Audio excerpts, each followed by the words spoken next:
चली आई हम गायक रोहित प्रधान आप सबके बीच में एगो बहुत ही मार्मिक गीत प्रस्तुत कर रहल बानी। अच्छा लगी तो अपन आशीर्वाद प्यार जरूर देव सब।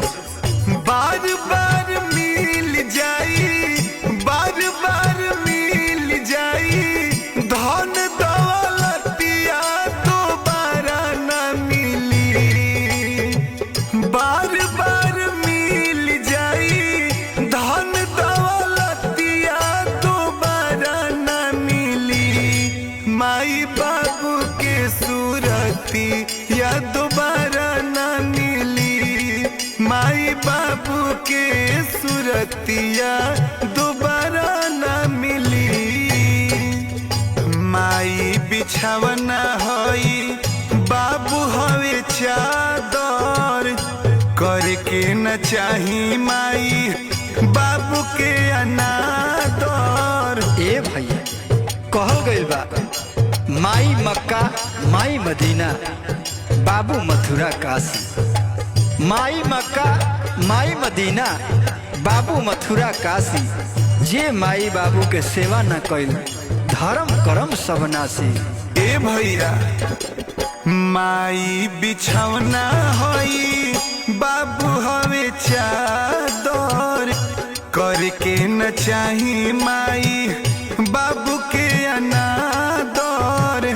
दूधवा पिया के सिचली, दूधवा पिया के सिचली, सुनर सुनर बगिया दोबारा न मिली।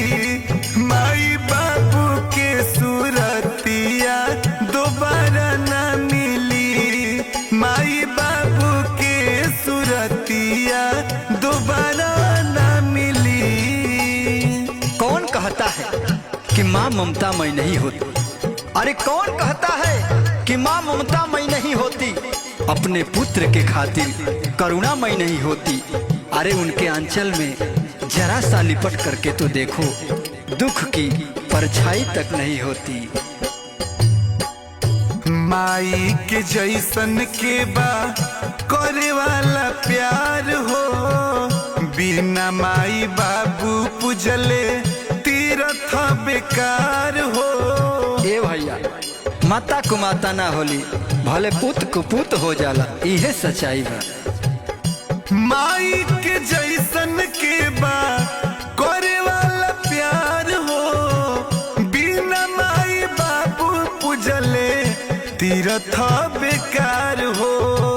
कृष्ण बक्सरी रोहित, कृष्ण बक्सरी रोहित, टूट जमी नहिया दोबारा न मिली। माई बाबू के सूरतिया दोबारा न मिली। माई बाबू के सूरतिया